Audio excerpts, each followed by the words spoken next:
नमस्कार मित्रांनो, काल आपण हे जे कॉलम पोझिशन असतात ते स्ट्रक्चरल इंजिनियर, आर्किटेक्ट किंवा सिव्हिल इंजिनियरला प्रोव्हाइड करतो ते पाहिलं होतं आणि त्यावरनं हा सेंटर लाईन प्लॅन बनतो. तर यामध्ये आपण हा पाटा कसा फिक्स करायचा इथपर्यंत पोहोचलो होतो. आता सपोज तुम्हाला हा C10 कॉलम आहे, C10 याचं माप कसं टाकायचं या पाट्यापासून. हा आहे एक्स ऍक्सिसचा पाटा, ओके, हा आहे वाय ऍक्सिसचा पाटा. तर एक्स पासून ह्या C10 चं डिस्टन्स कसं कॅल्क्युलेट करणार तुम्ही. तर ही जी लाईन आहे खाली आले तर इथं तुम्हाला C10 दिसेल आणि ह्याच लाईन मधनं C14 पण गेलेला आहे. तर C10 आणि C14 याचं मेट्रिक डिस्टन्स आहे 6.62 मीटर आणि फूट इंचेस मध्ये येत आहे 21 फूट 9 इंच. तर हे झालं एक्स ऍक्सिसची लाईन. म्हणजे आपण जे साईटवरती नायलॉनच्या दोऱ्याने ग्रिड बनवतो ना, तर तीच ही लाईन आहे. ओके. आणि तसंच तुम्ही C10चं वाय ऍक्सिसचं डिस्टन्स जर बघायचंय तुम्हाला, ओके, असं खाली इथं दिसेल C10चं, तर ते ह्या ओरिजिन पासून आहे 8.32 मीटर म्हणजेच 27 फूट 3 इंच. हे अप्रॉक्सिमेट व्हॅल्यू आहे. ठीक आहे. लाईकवाईज तुम्ही बाकीचेही कॉलम बघू शकता. जसं हा सुरुवातीचा C1 कॉलम घेतला, ओके, तर ह्या 0 पासून हा C1 जो आहे तो आहे 5.51 म्हणजेच 18.1 इंच आणि वाय व्हॅल्यू आहे त्याची C1 ची 0.115चा राऊंड फिगर 0.12 झालेला आहे तो, म्हणजेच, आणि हा 4.5 इंचचा राऊंड फिगर 5 इंच झालेला सॉफ्टवेअर मध्ये. तर 9 इंचचे निम्म इथे किती 4.5 इंच आहे. ओके. आता कॉलम झाल्यानंतर आपण शेड्यूल ऑफ फुटिंग पाहूया. तर शेड्यूल ऑफ फुटिंग मध्ये काय केलंय, फुटिंग F1, F2, F3 आणि F4 या 4च टाईपच्या फुटिंग आल्यात. आणि इथं काय केलंय, कॉलमचे जे ऍक्च्युअल लोड येत होते, ओके, त्याच्यानुसार काय केलंय, फुटिंगचं ग्रुपिंग केलंय. त्या ऍक्च्युअल लोडसाठी फुटिंग केलंय. आता ही F1 फुटिंग आहे ती C1 कॉलमला आणि C2 कॉलमला आहे. तसंच F2 फुटिंग जी आहे ती C3 ला आहे, त्यानंतर C12 ला आहे आणि C15 ला आहे. तुम्ही पाहू शकता C12 इकडे, C3, C12 आणि C15 हा F2 चा ग्रुप आहे.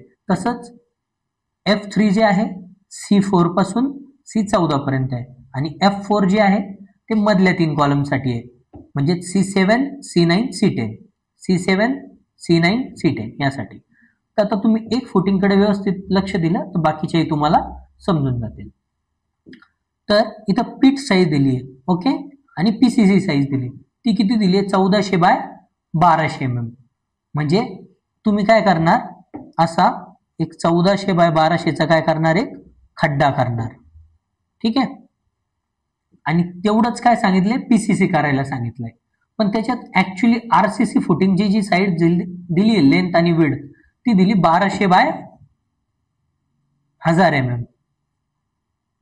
म्हणजेच यावरून आपल्याला लक्षात येत आहे की 100 mm चे काय सोडलेत, 100 mm म्हणजे अप्रॉक्सिमेटली 4 इंचचे काय सोडलेत, ऑफसेट सोडले. कशाला, या फुटिंगच्या राफ्टला.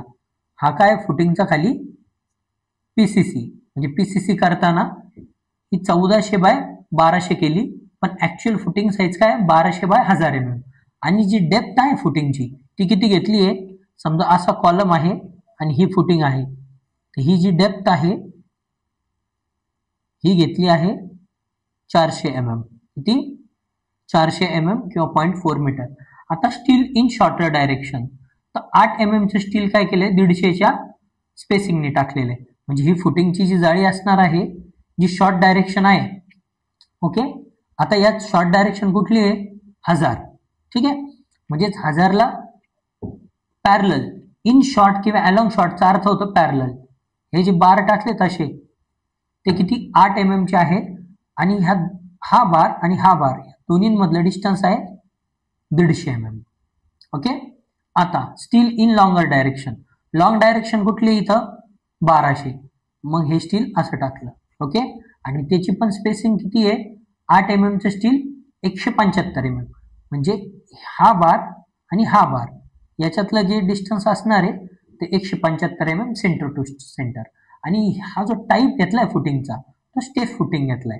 स्टेप फुटिंग म्हणजे कसं, या टाईपचं, ओके, अशा स्टेप येतील. पण प्रिंटिंग मिस्टेक आहे, कारण इथं फक्त एकच 400 दिलाय.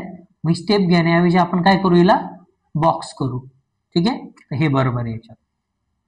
आणि तुम्ही आता दुसरं बघू शकता एक्झाम्पल F2 जे आहे C3, C12 आणि C15 साठी 1650 बाय 1450चा काय घेतलं तुम्ही, खड्डा खणला किंवा पीट साईज घेतली आणि तेवढंच काय केलं, पीसीसी पण केलं. आणि राफ्ट किंवा जो आरसीसी साईज आहे ती आली 1450 बाय 1250. इथं 1450 बाय 1250. ठीक आहे, आणि याच्यात 400/200 दाखवलंय आणि इथं स्टेप फुटिंग दाखवले म्हणल्यावर हे बरोबर आहे. हे 400 कसं घेणार तुम्ही, टोटल डेप्थ घेतली तुम्ही 400, किती 400. ठीक आहे, आणि याला कसं डिवाइड केलं, 200चा ही स्टेप, 200चा ही स्टेप. तर इथं आपली प्रिंटिंग मिस्टेक होती. इथं बॉक्स फुटिंग आहे, एकच 400 दिलाय म्हटलं, आणि याच्यात बरोबर स्टेप फुटिंग आहे. टोटल डेप्थ 400 आणि ऑब्लिक 200 म्हणजे हे 200, हे 200. आता तुम्ही म्हणाल हे अंतर किती घ्यायचं, तर हे पण 200 घ्यायचं आणि हे जे उरलेलं असतंय ते रिमेनिंग जे डिस्टन्स उरल ते रिमेनिंगच्या अंडर, जे उरल ते उरल. आणि याच्यात पण जे बार बघता तुम्ही, steel in shorter direction. Okay, आता याच्यात शॉर्ट कुठला आहे, 1200, बरोबर.